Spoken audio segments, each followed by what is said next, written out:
Hello everybody and welcome back to another episode on 539. So today we are back at Eel River Cemetery in Northeast Indiana, and we're going to be checking out some of the recent storm damage. There's been some incredibly bad storms recently, culminating with the recent one in which we had just, I'm not sure exactly how fast of winds they were, but it looked more akin to a tornado than it did to an actual thunderstorm. So it looks like there's quite a bit of damage here. I'm not sure exactly if anything has impacted memorials, but I figured we'd take a look around and just see how things went. So it does appear so far that there might have been a little bit of cleanup. This tree up here is really damaged, but I'm not really positive what it looked like before. I know it didn't look like this, but also it could be that they've removed a good section that has fallen, so we'll have to see here if there's any evidence of that. But you can kind of tell coming up that it looks like there's a lot of debris here and a good section of tree that is missing, and even evidence of the work crew that's been out to clean it up. So say definitely looking at a fair amount of damage if they've decided to make it out already. It's been a few days, so I'd say likely that most places would be out in probably that time frame, so it's probably not really a sign of much, but there is quite a bit that's looking like it's down here. There's a fair bit more damage behind us, but I think we're going to take a look at this here first, just to see. It looks like mostly ground level graves. You can see Ralph J. 1907 to 1907. Nellie of 1885 to 1977. Something's in the woods back there. Andrew, 1871 to 1938.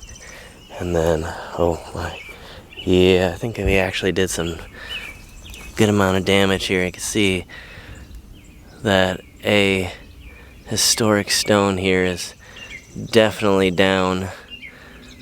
It could have been down before. These branches don't look incredibly heavy, but difficult to tell. I'm hoping this is just noise from this neighbor's house, because otherwise there's something huge in the woods. This is John H. Bear, 1863 to 1929. And a little bit of older damage here of Ella M. Parrish, 1865 to 1942.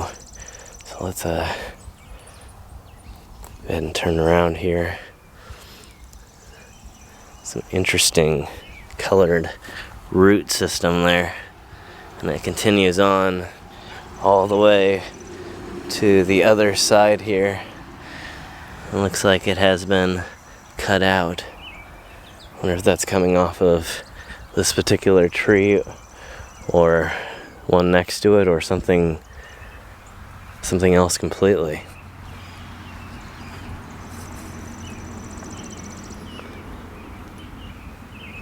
Still no sign of what was in the woods though. And it looks like there's a whole tree that's down coming up. Again, I'm not quite sure if it's impacted anything. It looks like it's fallen very neatly in between a few rows, but there's some stuff that's very close to it, so we'll see. Wow. The root system of this is... It must have been huge, actually. You can see that it keeps going. It hasn't unearthed anything hidden, but you can see there's already been some not real damage, but this stone here will have to be moved.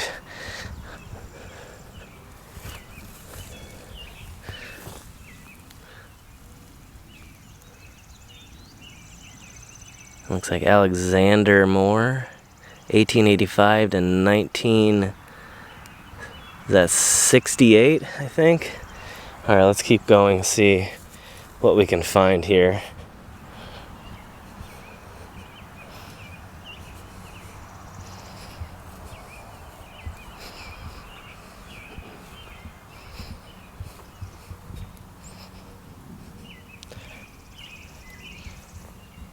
And it does look like we're gonna find some more damage of some sort at least. And it looks like another downed tree over that way. And some veteran graves here. Fortunately, the flags have been kind of knocked over.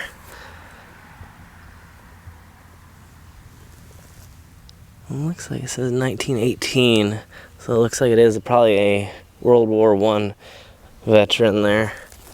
I can just get to this one. Put that back up there. So, and then difficult to see. Felger, Mary and John, 1862 to 1930 for Mary, 1855 to 1932 for John.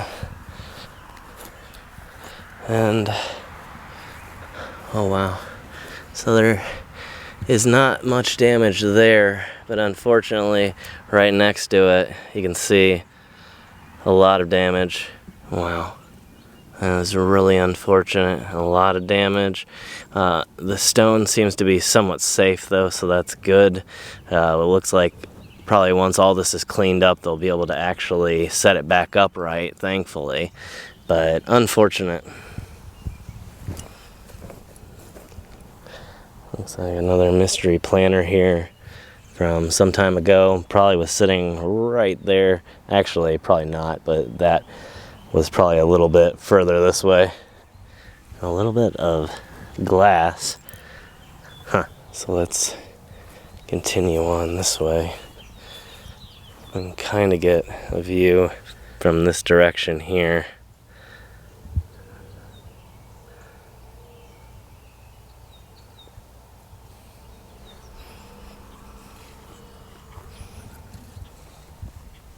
I'm gonna have to find a way around here.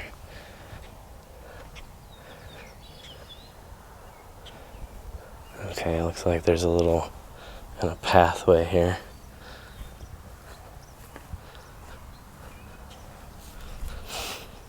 I'm not sure I'm really going to be able to see much though, unfortunately.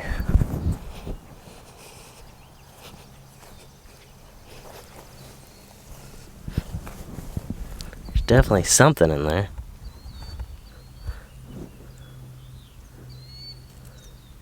Huh. Kind of looks more like a decoration though. And I'm not sure if there's any damage. I'm gonna have to go around and see the rest of this row. You can see Octavius D. Deerdorf and Martha E. Deerdorf, 1856 to 1940 for Martha and 1848 to 1918 for Octavius.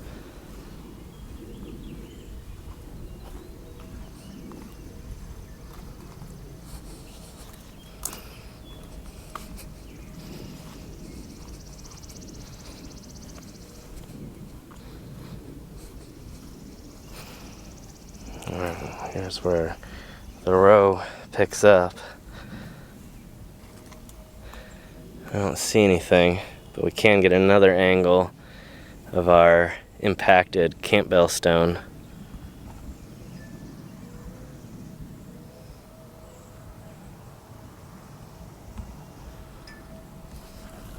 And there actually is something here. It's impossible to get to at the moment, but definitely is being covered up.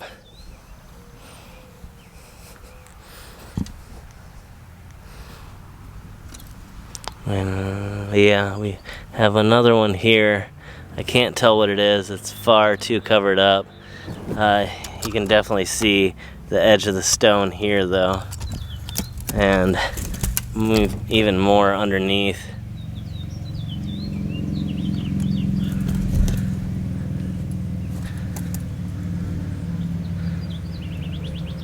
Wow, just an incredible amount of damage here. A very sad situation, and in times of these, definitely remind you all that if things like this happen in your area, make sure to donate if you can to help some of the repair costs for stuff like this, or maybe some time even. You can see some of the flood waters. It's just a crazy level of water right now.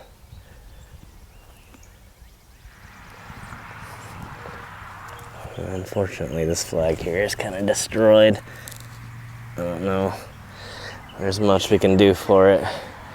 And it surprises me that stones like this here actually withstood the storm without toppling over.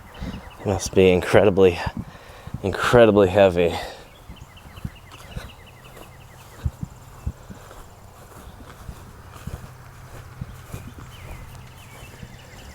Alright, we're coming up upon the next bit of fallen tree here, and a lot more, at least movement.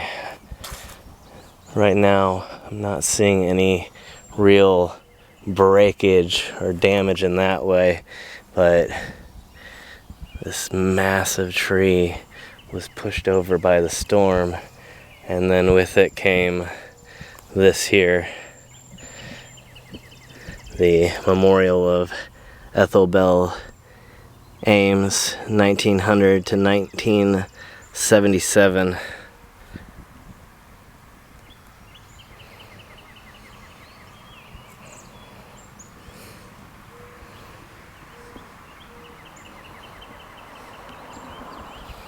So let's go around to the other side here and get a little bit better of a view.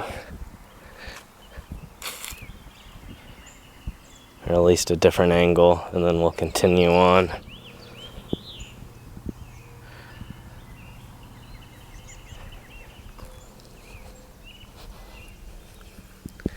It goes down for quite some ways. It's just incredible.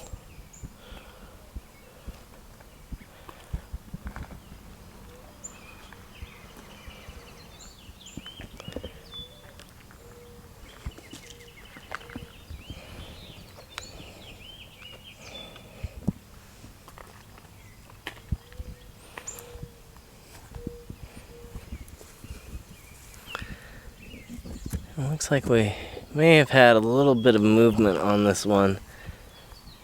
Perhaps not too much damage, really.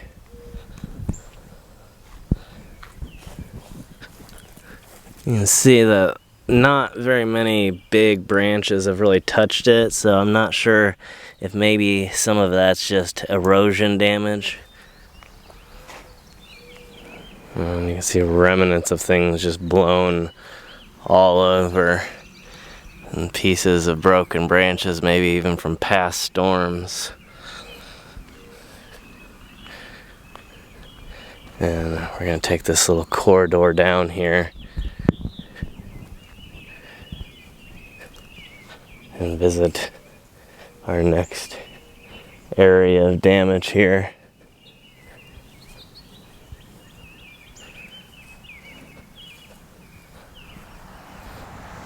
Another bit of history here on the way. Some of this Henry Robinson, of the 315th engineer during World War I, and also a member of the locomotive firemen, what's that say? Engineman Brotherhood. So let me know if you've ever seen one of those before.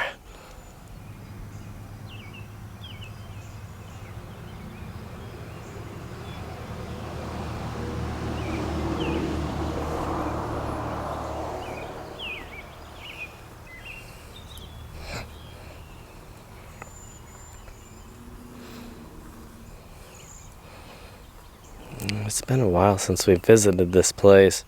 We were here a few months ago on a live stream before all this damage occurred, so if you're wanting to see what that looks like, make sure to check out the second channel in the most recent travel stream over there. And having again a hard time spotting anything. You can again see more historic damage here, and some more even over by the tree that we'll take a look at here in a second.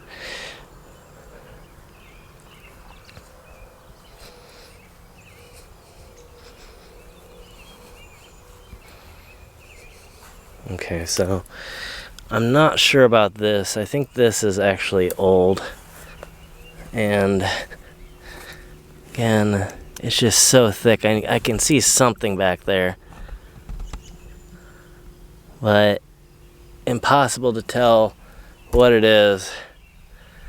You can kind of get right here in that little hollowed out area. You can see. We'll head down towards, looks like some more damage this way here in just a moment, and then take a look at some more historical decay and things that needs to be taken care of over the course of the next few years, maybe in terms of restoration. Obviously, again, that takes restoration dollars to make that happen, and people to come and work. So if you're available, make sure to make that happen.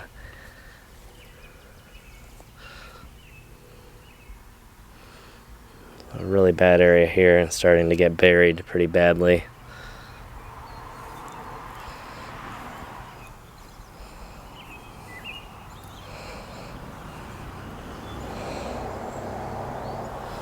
And graves here of Thomas and Albert Smith.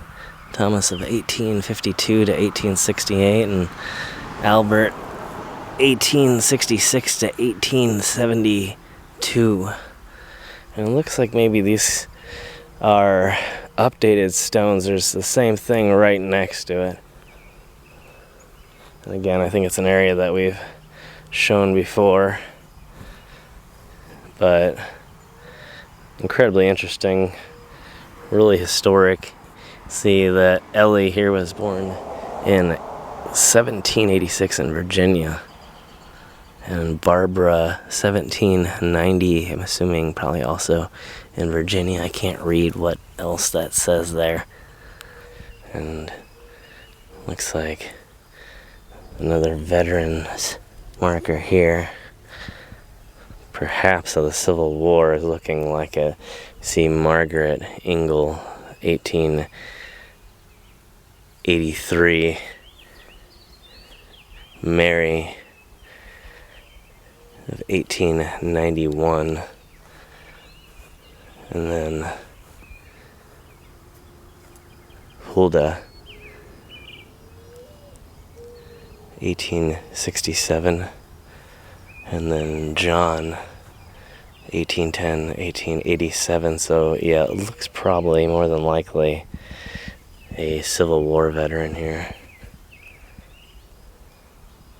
And kind of quickly take a look at the gateway here, and then we'll tour a little bit more of the damage.